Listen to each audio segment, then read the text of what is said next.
Afternoon and welcome to Broadcasting Scotland and this week's Full Scottish. It's Sunday the 17th of August and my name is Brian Liddy. Today on the programme this week we're delighted to be joined by the economist and commentator Francis Coppola. Good afternoon, Francis. How are you? Good afternoon. I'm very much enjoying the weather here in the south of England. I don't know what it's like up where you are. It's sweltering here in Glasgow, Mm. yeah, absolutely. And we're also delighted to be welcomed by Huw Marshall, the founder of Talking Wales. Good afternoon, Huw. How's the weather where you are? It's very nice. I'm just to the 20 miles west of La Rochelle. Wow. Oh, nice. What are you So doing I'm on joining this? you in the middle of my holiday. I know what are you doing here for crying out loud. It's like, Huw, Husband's holiday, Hugh. get your Yeah. priorities sorted. No, but no, we really appreciate it. Thank you, Huw. So to start with, we begin with the routine Middle East update. At least 61,897 Palestinians have been killed and 155,660 have been wounded in Gaza since the 7th of October 2023. While Palestinians are dying in Gaza every day from bullets, bombs and starvation, Israeli cabinet ministers have openly flouted international law by announcing settlements to block a two-state solution. So this is a reference to on Thursday, Smotrich. Sorry, I've lost my place. Declared a new settlement plan. It's been warned that it's going to scuttle a two nation state solution in Gaza and the Middle East. Smotrich said, forgive me, the far right finance minister Bezalel Smotrich said that they're going to plan to build thousands of Israeli homes in a contentious part of the West Bank, and he says that Netanyahu is 100% behind him. But the EU, the UN, Arab nations, and other pro-Gaza groups are against plans. Smotrich also said that President Trump was behind his plans, but Trump hasn't said anything specific. There's only been a weak, rather non-committal statement from the White House, which said that we need stability in the Middle East if we're going to get peace. Francis, apologies for that incredibly garbled introduction to the subject. And what are your thoughts? I guess I reflect on the whole situation with kind of increasing levels of horror, really. Um, there seems no doubt that Smotrich's comments arise from the fact that various European countries and Canada have said they will recognise the state of Palestine in September. We should remember that over 140 countries in the world already recognise the state of Palestine. But the difference this time is that it includes France and Canada and Britain, potentially. So we're now looking at G7 members and permanent members of the Security Council, and that does matter. So almost certainly that's why they've decided to proceed with this now, because Israel really has made no secret over a long time now of the fact that it doesn't want an independent Palestinian state in any part of the land between the river and the sea, so the West Bank and Gaza. Um, there's nothing new about this. They've stalled on it for decades. And since October the 7th, the majority opinion in Israel is over our dead bodies, basically. So it was always inevitable that they were going to oppose it. But obviously, what they're doing is creating facts on the ground to make it impossible. And that is a very difficult situation. It's hard to see what can be done to prevent it, short of what the President of Ireland has called for, which is for the UN General Assembly to invoke Chapter 7, which would allow military intervention to end the war in Gaza and prevent the annexation of the West Bank. Thank you, Francis. Hugh, this construction scheme that Smotrich has announced, apparently it's scheduled to receive its final approval from the government this week on the August the 20th. So it looks like the construction is probably going to go ahead, doesn't it? But the question is, at what cost? Exactly. it looks like Netanyahu's government, the cost, it's not just financial, it's people's lives, and it really doesn't matter to them. It's been quite interesting. I've been in France for a week and having a slightly different sort of view on sort of global news. What's been happening with Trump and Putin this week seems to have demoted what's happening in Palestine off the top list of news stories. And talking to Francis before coming on air, Israel are taking advantage of this in order to push these things through, because they think that the world is, at the moment looking at Putin and Trump. So, they just crack on. But, as we're all aware, Netanyahu, is backed by, an extreme right-wing members of the cabinet. He has to continue this war because once the war finishes, he's going to be in court. So it's incredible that one individual can cause so much death and pain in order to save his own political skin. Thank you, Hugh. There's also been a far-right a video from the far-right security minister, Itamar Ben-Gvir. He's posted a video showing him confronting a Palestinian prisoner called Marwan Barghouti, who spent more than 20 years in Israeli custody. Francis, have you managed to see the video? And just, it's Yeah. incredible, isn't it, really? Yeah, I have seen it. I mean, it is, it's straight up bullying, but I think it's designed to impose dominance. This isn't just any prisoner. This is Marwan Barghouti is recognised as the closest Palestinians have to a Nelson Mandela figure. He's someone who could unite Palestinians, which is actually why Israel has kept him in prison for so long. But he's actually not been in prison yet as long as Nelson Mandela was, but he's getting close to that time frame. I don't think there's any doubt that what this is about is saying that you're not going to be the Palestinian Mandela. The significance of who he was bullying, I think, is really, really important. Thank you, Francis. Hugh, just as we're out of time on that, do you mind if we move on to the next topic? Yeah, okay, thank you. President Volodymyr Zelensky said that in refusing to accept a ceasefire, Russia was complicating efforts to end its illegal war against Ukraine after the summit between the US and Russian presidents failed to reach any deal on ending the war. We see that Russia rebuffs numerous calls for a ceasefire and has not yet determined when it will stop the killing. This complicates the situation, Zelensky said on Saturday. Vladimir Putin has said that his visit to Alaska was useful and timely. The Russian news agency TASS reported on Saturday. Putin also added that his conversation with Trump was sincere and substantive. Trump has said that he had agreed with Putin that a peace deal should be sought without the prior ceasefire that Ukraine and its European allies, until now with US support, have demanded. Ukrainian and European leaders fear that a straight-to-peace deal, skipping over a preliminary ceasefire, gives Moscow an upper hand in talks. After his meeting with Vladimir Putin on Friday, Donald Trump told European leaders that he supported a plan to end the Ukraine-Russia war by ceding unoccupied land to Russia, the New York Times has reported. European officials will decide this weekend whether Zelensky will be accompanied on the visit to Washington. German Foreign Minister Johann Wadephul said on Saturday.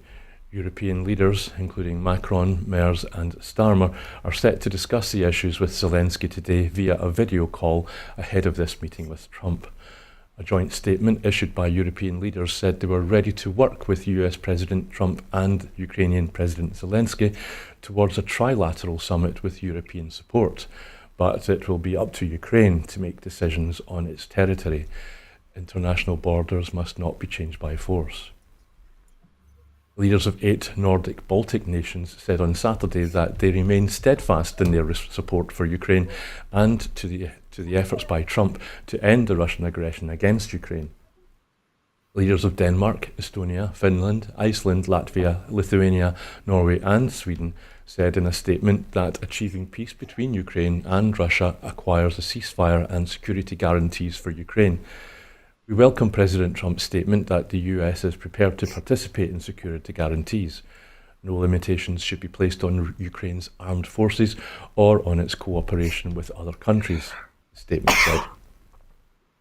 At the Alaska summit, Putin is reported to have demanded Ukraine withdraw from Donetsk and Luhansk as a condition for ending the war, but offered Trump a freeze along the remaining front line. Although Luhansk is almost entirely under Russian control, Ukraine still holds key parts of Donetsk, including the cities of Kramatorsk and Sloviansk, and heavily fortified positions whose defence has cost tens of thousands of lives. Canadian Prime Minister Mark Carney welcomed what he said was US openness to providing security guarantees to Ukraine under a peace deal to end Russia's war against Kyiv. The Ukrainian military said it had pushed Russian forces back by about 2 kilometres on part of the Sumy front in northern Ukraine. There was no immediate comment from Russia, which controls a little over 200 square kilometres in the region, according to the Ukrainian battlefield mapping project Deep State. Huw, where to begin on this one? Summit in Alaska on Friday ended with no peace deal, although Putin smirked like the cat who'd got the cream throughout his time on US soil, possibly because he was blatantly flouting the ICC, the International Criminal Court's arrest warrant issued to him for war crimes in Ukraine. And he was doing this all on camera, with US President shaking his hand on the red carpet at the airport. Huw, this a bit of a curveball here. Do you think if Trump had convinced Putin that it would be safe for him to make the trip to Alaska and to be on US soil, and he wouldn't face any charges or be arrested for his war crimes committed in Ukraine, if Trump instead had got him onto the red carpet in Alaska and then handcuffed him there and then live in front of cameras and turned him over to the authorities, would he then deserve the Nobel Peace Prize that he hopes to get? Yeah, unfortunately, Putin is probably in the same position to put handcuffs on Trump as well. It's just mad, isn't it? It's just, the fact that we've got Donald Trump, who is an insane buffoon. He's made money through cons. The list of people, that he's sort of ruined by not paying his bills. He's the only person ever apparently to have bankrupted a casino. We all know about his failed university, even Trump steaks he's tried selling. So the fact that, he was in a room with Marco Rubio and Steve Witkoff, who again I think is just, he's a deal maker. He's not a diplomat, and Putin and another 2 people is just it's terrifying. That these people, are discussing things. And I saw, it was late at night here. I actually got up in the middle of the night to listen to find out what had been said, and whether a deal had been done. And all you heard was Trump, going on about the Russia hoax, and that Putin had told him that the war wouldn't have started if he was president. So, Putin is just telling him all these things that he wants to hear. And, there's no recognition at all that, Putin could stop this war by sort of, just literally by lifting the phone. There's no recognition that Putin is the aggressor here, that, that he has invaded another country and is targeting civilians. It's just a campaign of terror at the moment. They're just firing missiles randomly into buildings in Ukraine, and it's just depressing that we have to talk about Trump as if he's a peacemaker. And I keep saying this, and I've said it on previous occasions. Growing up, the United Nations would have been dealing with this, but the United Nations now is just some shriveled up, meaningless body, with the China and the US use their vetoes just to block anything.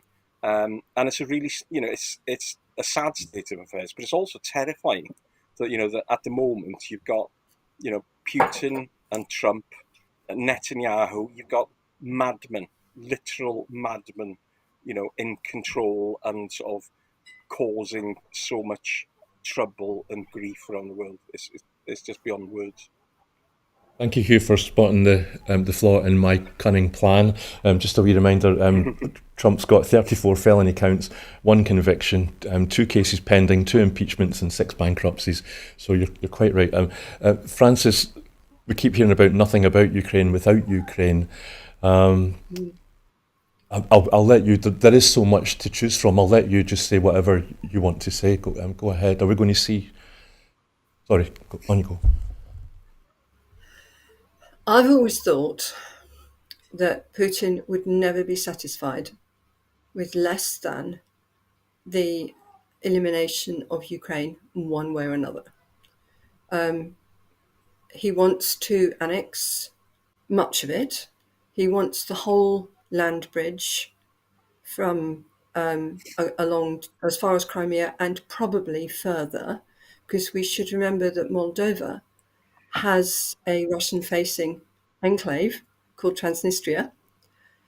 If he went as far as Moldova, then he would control the whole of the northern coast of the Black Sea. And that's crucial. That's really important. And I think strategically, that's what he wants. The rest of Ukraine, I think we're looking at the kind of deal that kind of Stalin did with, Nazi Germany, whereby you agree to carve it up between you. And the other partner in this would potentially be Hungary. Or maybe Poland, or someone saying, okay, we'll dismember Ukraine into bleeding chunks. Russia will have the whole of the Black Sea coast and maybe, reaching further around as well. And the rest of it would be broken up between, potentially handed over to Hungary and Poland. Now, that is enormously problematic for the EU, which is generally taking quite a strong stance on this, but it's worth noting that Hungary is not on board with what the EU is doing at all, and is increasingly pushing the boundaries in terms of its own membership of the EU. So it's a really difficult situation, but I don't, in a way, it's interesting that we keep expecting the US to broker peace here, but this isn't fundamentally a US conflict. It's a European one. And I keep seeing people say this is the US versus Russia. No, it's not. This is Russia trying to recover the territory it thinks it lost. And has become part of Europe, part of the EU. It's not fundamentally a US conflict at all. And if there's one thing I think Trump does see, it's that. And so any peace deal that he brokered, I think would be tend to be along business lines, really. With Ukraine, give us some rare earths, and we'll let you keep a bit more of Donetsk, more or less. But that's the way I see it, that actually really the ball is in the EU's court, and the EU needs to step up and do something, be much more proactive in this than it has been to date. Thank you, Francis. Francis, have you seen or heard of the letter that apparently Melania wrote and Trump handed in person to Putin, where she said, Mr. Putin, can you single-handedly please restore the melodic laughter of children?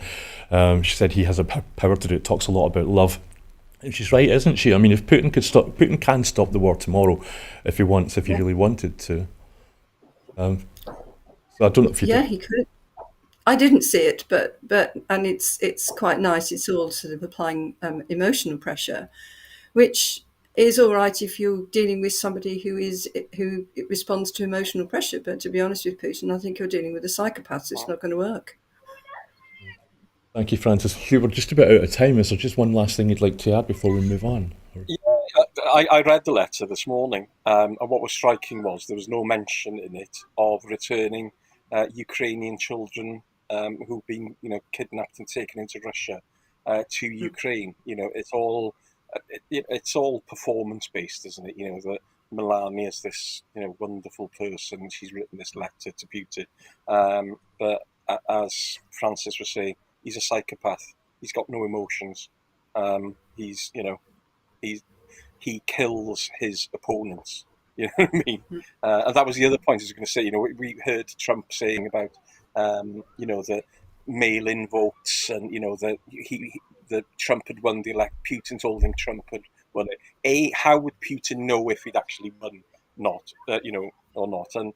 And Trump saying, no country has mail-in votes.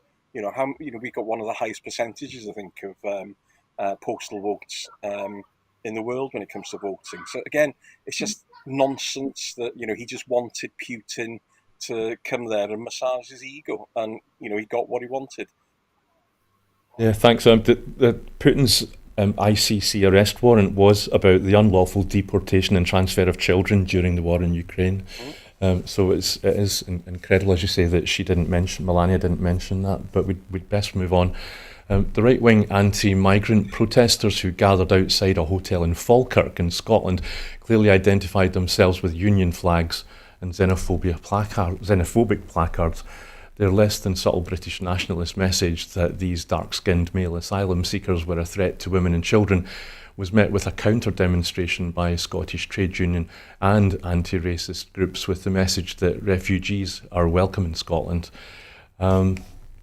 It's absolutely true that xenophobia and racism isn't solely found in England and is absent from Scotland. But I did find a headline from Sussex Bylines, which was posted earlier this month in August, and it says, "The trouble with England, why rioting in the UK has not spread to Scotland and Wales. A nostalgic yearning for Britain's lost imperial power is part of the parcel of English nationalism." But now in Scotland we are seeing headlines which describe protests at Falkirk with face-offs outside hotels housing asylum seekers. Huw, I don't know. I'm sorry, Francis. I don't know if the demonstrations in Falkirk made national news. Have you been able to follow them? Did. Well, they turned up on Twitter anyway. Whether they turned up in English mainstream media, I don't know, but I don't tend to read it that much. But they certainly turned up on the things I look at.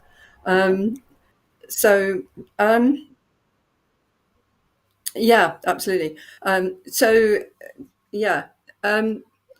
It's a pattern, and I think it is. I don't think this is Scottish. I don't think it's English either. I think it's more that there is a far right network that is spreading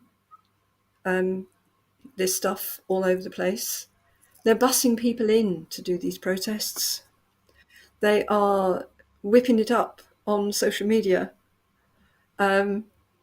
It's all about kind of destabilising, and it's across the whole of the UK.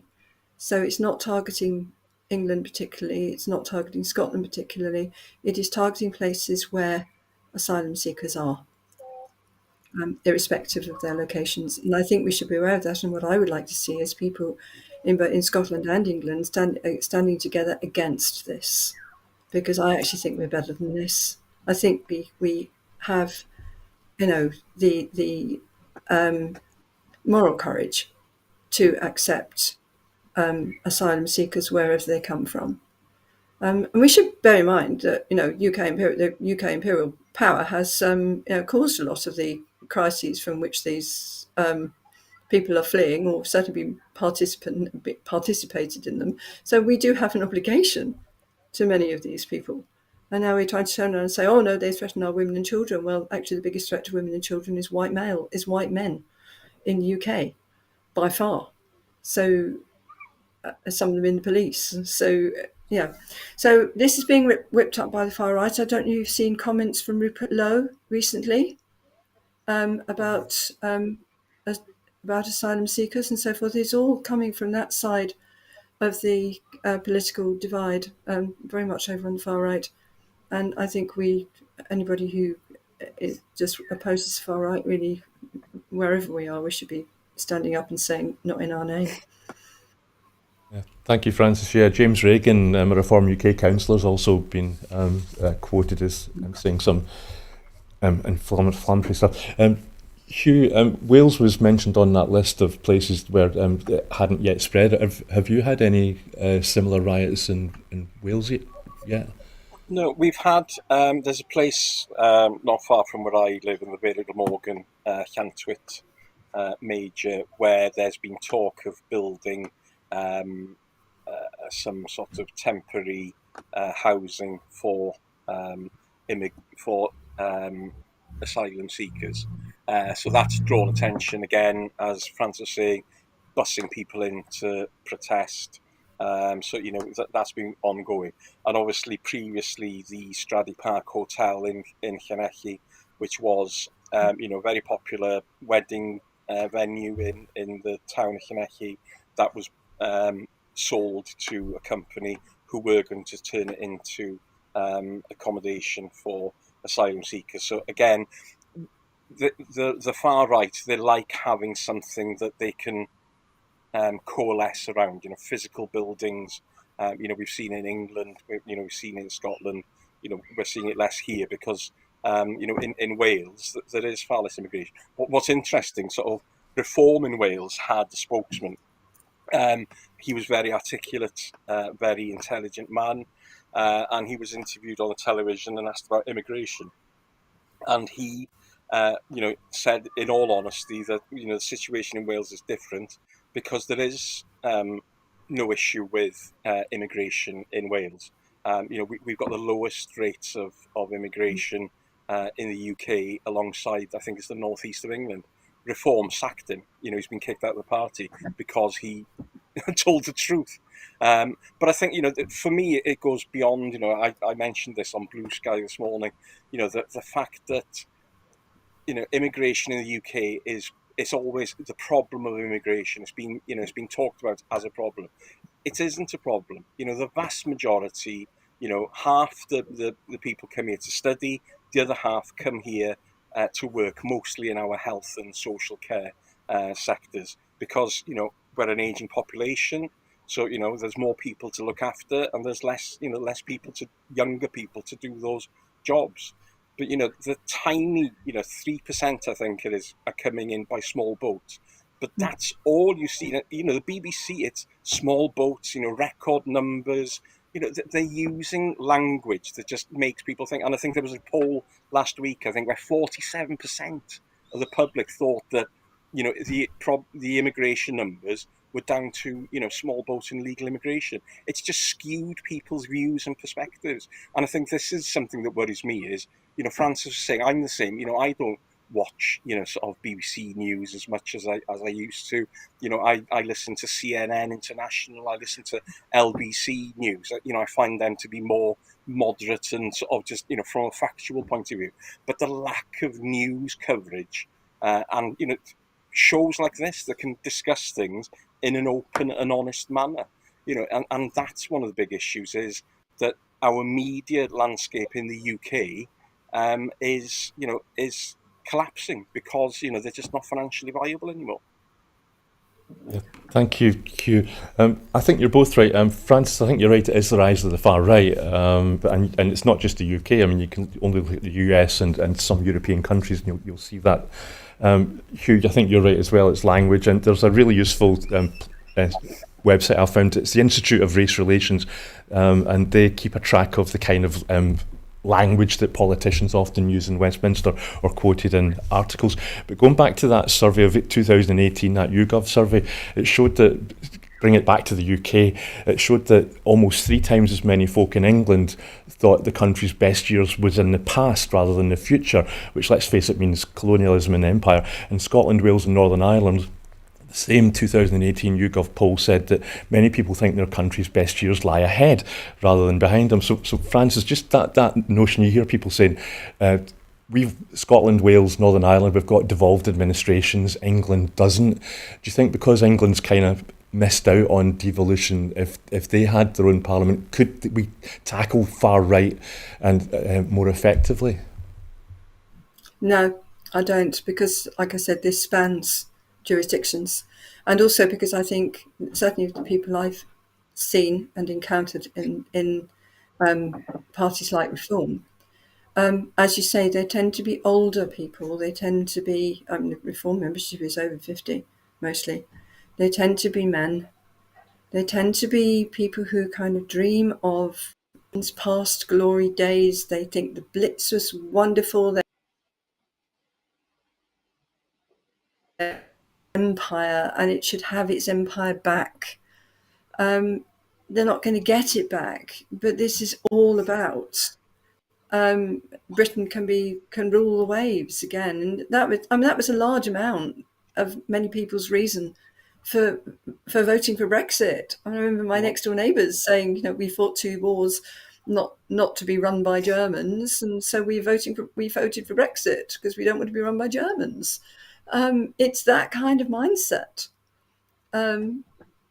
And I don't think whether or not, and the fringe of that group, they're not all totally anti-asylum seekers, but there is a fringe in that group that is actually racist and always has been. I mean, these people have always existed. It's more, I think, that they're getting more airtime and more publicity and being taken more seriously now than they deserve, to be frank. I blame social media in part for that. I mean, I'm old enough to remember the National Front. We did not give the National Front the same credibility that we're giving to the racist element in Reform UK. It beggars belief that we've shifted so far to the right that some of the things that were being openly said by the National Front back in the 1980s are now kind of in mainstream politics. This is just wrong. But it's we have gradually shifted to the right, and I'm not prepared to blame asylum seekers or immigrants for that. I'm going to blame the media and the rise of social media for giving the people with those views more of a platform than they deserve. Thank you, Frances. We really are out of time on this, but do you think that the Labour government in Westminster could maybe be doing more? Well, yeah, they're just not doing anything at all. They're pandering to Farage's, agenda. I read somewhere today that, who sees a Deliveroo driver and think, oh, he's on the fiddle, or he's an illegal immigrant. And that's the kind of thing that Labour have created now. It's shocking. Thank you, Hugh. And I was hoping to find time to talk about last year in August in Southport. Hundreds of people attended a peaceful memorial of the deaths of B.B. King and Elsie Dot, and that showed that had children blowing bubbles, and it's maybe just a note of optimism to end on there. But we best move on. So new statistics from the National Records of Scotland show Scotland's population passed the 5.5 million mark for the first time in the year to June 2023. With more people moving to Scotland from the rest of the UK than have moved from Scotland to the other UK nations. Scotland remains a welcoming place for people migrating from the rest of the UK and around the world, despite the predictions of high taxes on chasing people away. Hugh, is there anything comparable happening in Wales? Are you seeing your population rise or decline there, and if so, why? Yeah, I was looking this up this morning, but there haven't been any sort of recent statistics, but it is increasing, along, with the rest of the UK. But I think it's slightly lower than Scotland and England. What's interesting is, of the Welsh population now, over 21% of the population was born in England. So, a lot of the immigration we get in Wales is from England. It was fascinating. There was a reform. He used to be sort of involved with UKIP in Wales. Obviously, they're all morphed over to reform. And he's one of Farage's right-hand men now. And he was saying that if reform got into the Senedd, they wouldn't look at things like Welsh language and culture as a priority, because obviously they think that it's something that's meaningless. Ironically, the guy is a Welsh speaker as well. But the problem in Wales we have is communities, especially on the western coastline, is where the Welsh language is at its strongest, but it is becoming under pressure because of immigration from England. So it's exactly the issue you'd think Reform would want to get behind, but obviously their immigration issue is around brown people coming from from Muslim backgrounds. White English immigration is fine in their book. Even if it does have an impact on sort of a long historic culture that Wales has. But it is fascinating. Again, you see sort of the immigration being used as a target within these political things. And I was looking at population statistics. So a couple of the most deprived wards in Wales and in the South Wales valleys, and they're 98.5% white, British, Welsh, stroke English. So, the immigration here, we just don't see it from a numbers point of view. But obviously we need people to come in because, we have an aging population. We get lots of people retire to Wales. So we do have a skewed population from that perspective. And it's the older population is actually growing. And that's putting more pressure on public services and health and social care, which means we need more people to work. So, it's like a loop that goes around and around. We need immigration, and as Scotland has pointed out, there is a need for it. If you want to grow an economy, you need more people, and you need younger people. And I think that's the thing that people don't realise is that we're all living much, great. We're all living much longer, but the population of people who are over 90 is going to explode in the coming few years, and hopefully I will be joining them. Okay, thank you, Hugh. Francis, as an economist, can you see anything from where you are? The traditional view of Scotland is kind of like train spotting. There's no prospects here. Everybody goes to London because they can't find a job. It's the only way they'll get on. Can you see any signs of improvement in Scotland's economy from where you are? And if you can, is it set to continue, or is it just a bump? No, I think there's a lot of promise in Scotland's economy. I really do. We really need to develop new businesses. So that's really important. And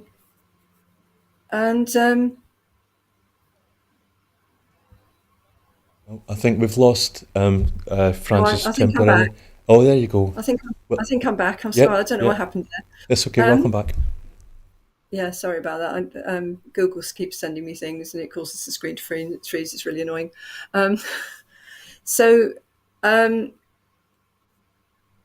think. Am I frozen again? No, you're fine. Carry on. Okay. So I thought there was. Yeah, I thought that the figures were quite positive. Actually, I do think that the Scottish government could do more to encourage new businesses, particularly technological businesses, green technology, that kind of thing. I think the Scottish CBI said something along those lines. But I know there were some concerns in the figures, like the increase in the notional deficit. And one thing that does bother me is how evident it is that the Scottish fiscal finances is still very dependent on fossil fuels, and really should be moving away from that. I mean, a lot of the increase in this notional deficit came from the fall in the price of oil. Well, that kind of shouldn't be happening. So there are things that need to be done. But as far as the wider economy is concerned, I think it's actually quite promising.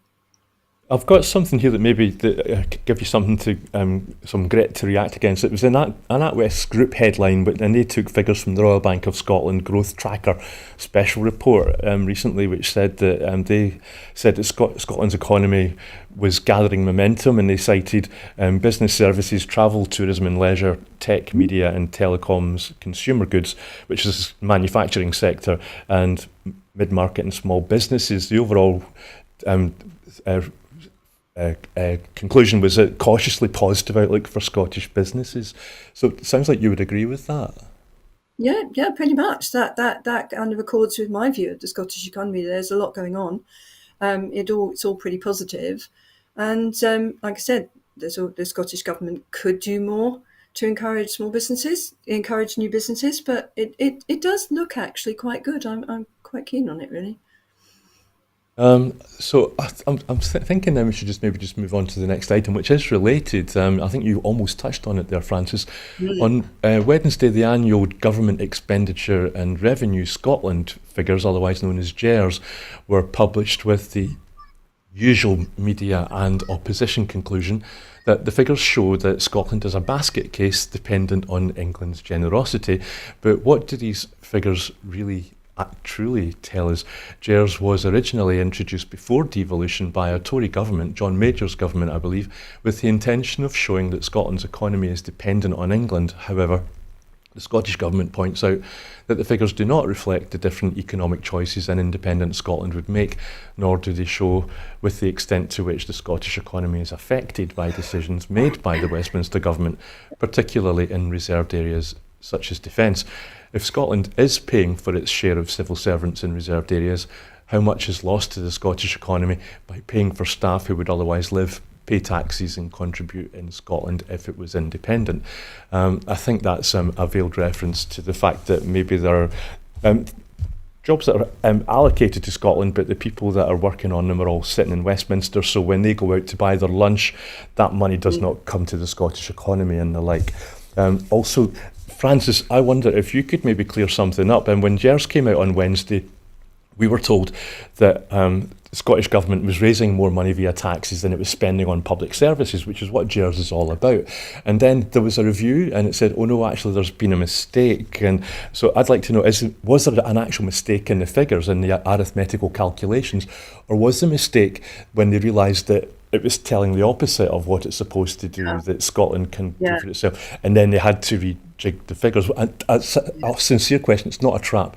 I genuinely would like to know from a trusted economist what's going on. I think this kind of reflects the difference between the Scottish Government's own books, which it is required by law to balance its books, just as all devolved governments are, and indeed local authority governments, versus the position, the external position between Scotland and the rest of the UK. There are two different things there. So Scotland balances its books. The Scottish Government balances its books. It may even be running a small surplus. I didn't look in detail at that. But Scotland as a whole, as an economy, has a fiscal deficit to the tune of around 10% of GDP, because of the things that are not devolved. So you've mentioned defence already, that's one of them. There are others. So what's happening there, and the Scottish Government's argument, is that this represents, if you like, the profligacy of the Westminster Government and its own inability to balance its books, which is in some respects a fair argument. But what people who want to look at Scotland as an independent country need to consider is all of those areas that are not devolved at the moment, including defence, for example. If including those means that you're coming up with a deficit of about 10% of GDP, considering Scotland as an independent country and therefore having all of its own sources of revenue and all of its own spending commitments, is that figure accurate or is it overstated? I'm going to think, Brian, you seem to be saying it might be overstated, and I might agree with that. I think it's probably lower than that once you take into account, the location of people and stuff. But it also reflects political choices. So, for example, an independent Scotland might decide not to spend anything at all on defence. That would lower its deficit. But it would then make it extremely hard it would make it impossible for it to be a member of NATO, might be quite difficult for it to be a member of the EU, might make it very difficult for it to trade with the US without punitive tariffs, and might make its relationships with the rest of the UK very difficult, because international threats tend to be on a geopolitical basis rather than reflecting internal divisions between territories. So if some external hostile agent decided to attack the island of Great Britain that we all share, and Scotland had gone, we're not paying anything for defence, the rest of the UK could quite easily argue that that's freeloading, because in the event of an attack, the rest of the UK would have to protect Scotland because of the threat to itself. So these kind of political issues and geopolitical issues need to be taken into account when considering what happens to areas of spending and taxation that are not currently devolved, because actually there are quite good reasons why they're not devolved. Okay, thank you, Francis. Hugh, I meant to check before we came online whether you have GERS as well, or whether you've got an alternative system. Do you? We we don't, and it's quite interesting that England doesn't have it, Wales doesn't have it, Northern Ireland doesn't Yeah. have it, Scotland does, and so I think it comes down to a point where this was obviously a manufactured, sort of annual statistic in order to try and sort of dampen down support for independence. So you often find things in Scotland that you don't get in Wales. So you have more powers at Holyrood. You've got more devolved news coverage compared with Wales, because Wales independence hasn't been seen as a threat in the past. So there's a lot of motivation for these things because of the Anglosphere, the fear of going independent. And it's interesting because again, people have done these calculations from a Welsh perspective, and again, they show there's a similar thing. There's a deficit, but if you take out things like defence procurement, so if Wales said, right, we're not paying towards nuclear weapons, that there would be a huge difference. But it's interesting when you talk about sort of Wales and its economy and independence. The biggest argument is, oh, we're too small. We wouldn't be able to afford it. How could we be independent? And yet there are countless countries, well, not countless, there's around 50 countries that are smaller than Wales, with smaller economies, that are independent and successful. So yeah, no, it's interesting that there isn't one. And I think it's a good idea, but it needs to be done in a far better way, because the fact that GERS is contested on an annual basis shows that there are flaws in it, whichever perspective you're looking at. Yeah, thanks, Hugh. I think I'm right in saying that the population of Luxembourg's about the same size as Edinburgh, or some such comparable figure. Francis, can I ask you? You were saying that if Scotland, an independent Scotland, didn't pay for or spend money on defence. I mean, really, that's basically Trident, isn't it? But Scotland Yeah. would have frigates to patrol its coastal waters and protect its. Yeah, no. The hypothetical scenario I was considering was not specifically about Trident. It was a hypothetical. What we could do to balance our books is just spend no money at all on defence, which in an independent Scotland would be a political choice they could make. I think yes. I question whether getting rid of Trident would make all that much difference, to be frank. I think we overstate the cost of the nuclear deterrent, and we understate the cost that the UK should be paying. Whether it is or not is another question. And if Keir Starmer's commitments are to be believed, will for conventional defence. We're not talking about nuclear weapons. We're talking about conventional defences, and Scotland bears the cost of a share of the UK's conventional defences, and it's really that I was talking about. Okay, so what do you think would happen to Trident in an independent Scotland if that's separate? That's a separate issue, because the issue there is not so much who's paying for it as where is it. Because obviously it lives in Scotland at the moment, and Scotland says we don't want it on our soil, which is a totally reasonable decision to make for an independent Scotland. The rest of the UK would then have to find somewhere else to keep it, which might not be that easy and might be quite expensive. Okay. Hugh, I know that GERS figures, we're often in Scotland, it's kind of skewed because we're expected to pay for things like HS2, new London Underground lines, airports upgraded in England, because it's going to overall improve the UK economy, including Scotland. I know that you've got strong ideas about that theory. Yeah, again, just to go back to the point of fast lane and where would you move the submarines to? Apparently, the only other place in the UK that might be suitable for them is Milford Haven in West Wales, so we don't want them either. But yeah, so that's the concern, is that where do I don't think England has a port that is capable of taking of hosting them.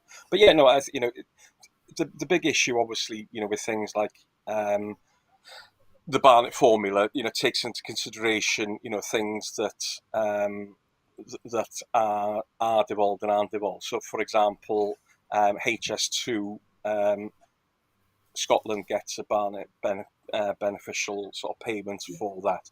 In Wales, we don't. So, we contribute towards HS2, which is something like, I think from Wales' point of view, it's over £1 billion, but we don't get any of that back.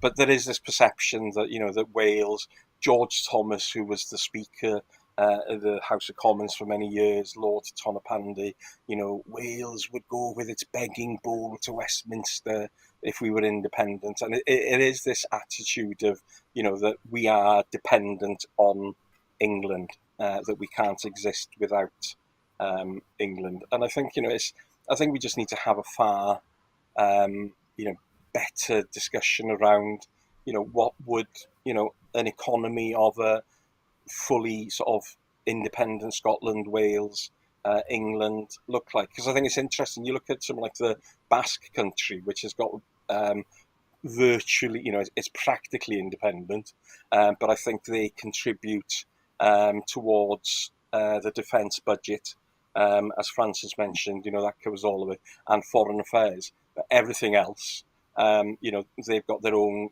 taxation, and they spend that money within the Basque Country. So, there are models, but it is that progressive steps. And I think that's the thing, if you're going to become independent, it's a journey, and you need to have those steps. So from a Welsh perspective, economically, the fact we have very little, tax raising powers, we don't have the levers, we can't borrow money.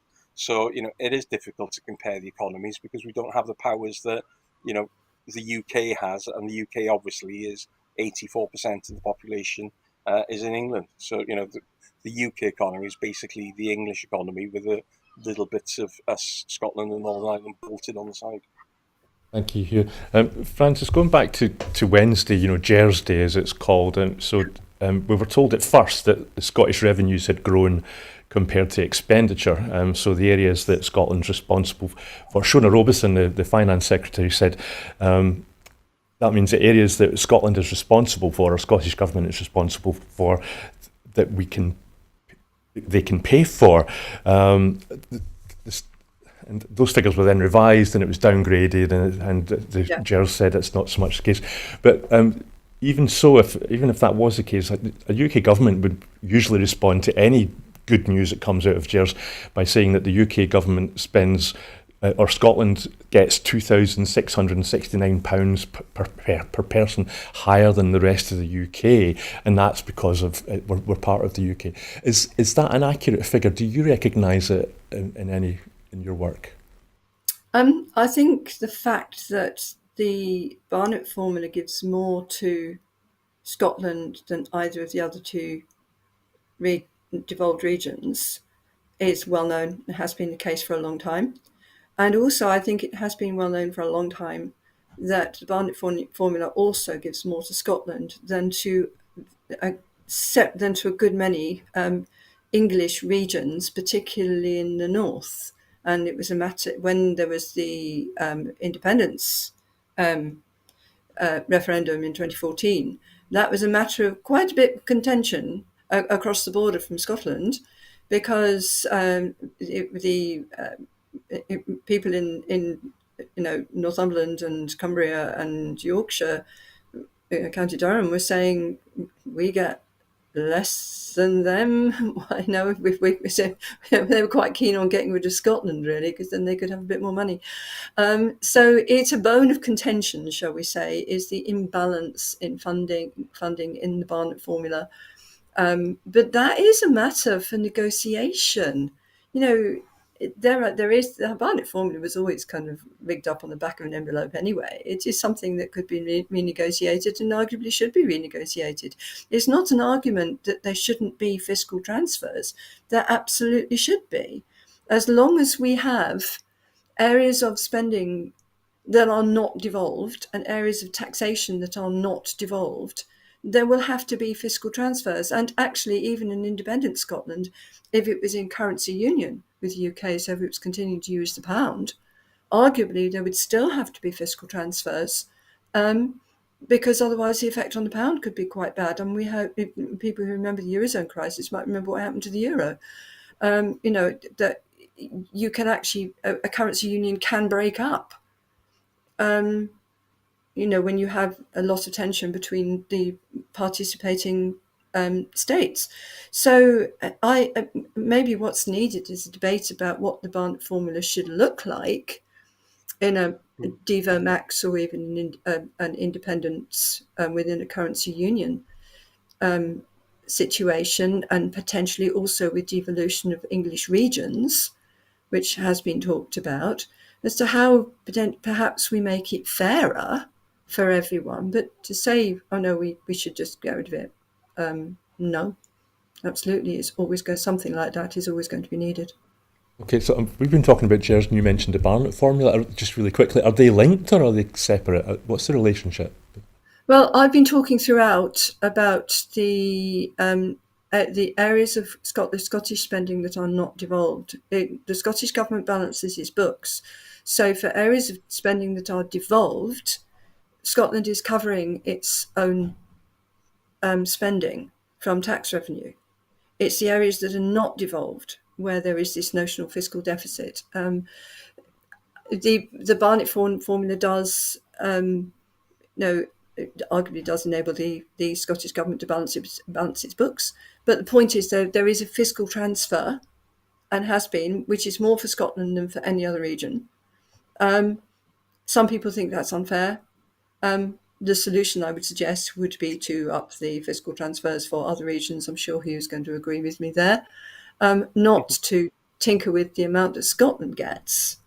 No, we're a rich country. We can afford to do better. And maybe, England needs to be fairer to its own regions, which is something discussed many times over the last decade or so, including by one George Osborne. Yeah, well, thank you, Francis. I really appreciate that, but I'm going to be into trouble for running over big time on that item. But thank you. I really appreciate both your input. At the height of the Edinburgh Festivals, the Scottish Government has announced £1.8 million in funding to support the arts and cultural festivals promoting Scottish artistic talent and culture. I did have a figure prepared here somewhere, but I just wonder, Francis or Huw, do people realise how much money the arts generates? I mean, the festival in Edinburgh is as big as the World Cup and the Olympics, and if you include something like 4.5 million people come to Edinburgh for the festival, and last year the French sold 2.7 million tickets for shows. The World Cup and the Olympics happen every 4 years, but in Scotland we get the festival and the Fringe every year. Do people realise how much money that the arts makes for the coffers, and if governments don't support the arts, then not only are they denying their coffers of that tax revenue, but they're also maybe preventing people having a better mental health outlook because they don't have things to do in their spare time. Francis, since there's an economic element there, do you want to tackle that one first? Quickly, please. Yeah, absolutely. It's a matter of considerable frustration to me, because I'm not only an economist, but I am also a singer, and it is a matter of considerable sadness to me that governments do not seem to understand how immensely valuable the arts are to the economy. They're so wedded to this idea that sort of all our income in the future, is going to come from technology and STEM. When actually Britain is a world leader in the arts. of which the Edinburgh Festival is one incredibly wonderful manifestation. I'm sure Hugh's going to have something to say about the Eisteddfod as well, and I would have something to say about the proms. We have wonderful cultural events, and we have festivals, but we also have ongoing cultural events. London is a world, Britain, is just an incredibly vibrant place for the arts, and we should absolutely be promoting it, and not just because of the revenue that brings in, but because of what it says about us as people. That Britain, the whole of Britain, Scotland, Ireland, Wales, Northern Ireland, Wales, and England, to be a world centre for the arts, I think is the most incredible vision, and we should be supporting this, and importantly supporting it in schools. And one of the really sad things is the way in which the arts budgets in schools have been slashed to the bone over the last 15, 20 years. It's just been persistent drain all the time. It's like, oh no, this isn't important. We need to focus on STEM. And ignoring the fact that actually STEM itself is improved by having artists, designers, so forth, contributing to what they do. So it's just an incredibly short-sighted and unhelpful and vision. Wasn't there a campaign that said that STEM was short-sighted? If you put an A in there for arts, then you get STEAM. And Huw, and maybe we'll see you, Francis, at the festival next year as a singer. That would be awesome. But Huw, just to give you the last word, I know that you spoke about the forgive my pronunciation, the Eisteddfod, because it's a similar festival. It's peripatetic in Wales. It travels round. Yeah, it travels, from north to south every year. But I agree completely with Francis, because when you look at the situation with teaching music in schools, so my eldest daughter, she gets her GCSE results on Thursday. Pray for us all, please, because I don't want an angry teenager on holiday. But she wants to go and study music at A level. The problem is the school, and I'm a governor of the school, is recruiting staff who can teach the arts, because people aren't going into sort of teaching because they don't see it as as an economic driver. So it has a massive knock-on effect. We need people to teach. We need people to to learn how to play music. So music now in our in our county, it's all mostly done by parents who are supporting their children through that. Whereas before it was part of that culture. We're lucky. We're in a position where we can afford to buy a piano and a cello. They're not cheap. But lots of children are being, sort of excluded from the arts because the access and the availability of that isn't there. But yeah, the value of the arts, and it's not just sort of arts; it's arts and culture. Things like museums. We're seeing cutbacks. There's a huge issue in Wales and I think all national museums in Scotland, Wales, and England are free to enter, which is great. But it stops them from generating sort of revenues to invest in those services. And I think it was Tony Blair at the time of the millennium decreed that all museums would be free, but he didn't actually put in place any sort of plans to fund them beyond that. So yeah, it's a huge part, especially in Wales and Scotland, where you've got the mod as well. Sort of culture is a huge part of what we do. Because I watch BBC Alba a lot just for the for the music output that they do, which is on a par with any channel I've seen in the world. So we need to be celebrating our own culture, our own music.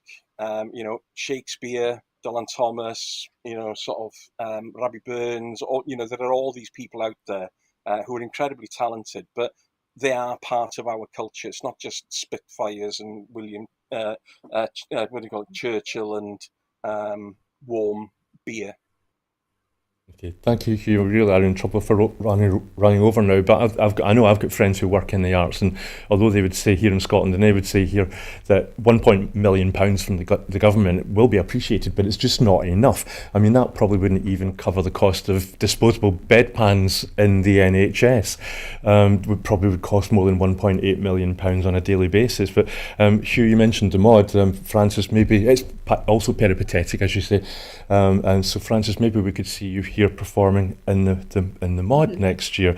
And earlier on, the point I was trying to make and got garbled over is that without the arts, it would just be depressing, literally depressing. That's why I was mentioning mental health. But we have gone over time. I better let you get back to your holiday, Hugh. And thank you, Francis. I better let you get back to the sunshine too. I really appreciate it. So that is it this week for the Full Scottish. But before we go, can we just remind you that here at Broadcasting Scotland, we depend on the generosity of you, our supporters. To everyone who has donated and to everyone who has signed up to make a regular monthly payment, we thank you very much. We really can only exist with your support. Our programmes will always be free to view, but if you could afford just £5 a month, then please do consider becoming a Broadcasting Scotland supporter, and please do donate, or please just donate whatever you can afford. So once again, thank you to our guests, to Francis Coppola and to Huw Marshall, and thank you to you at home. Bye.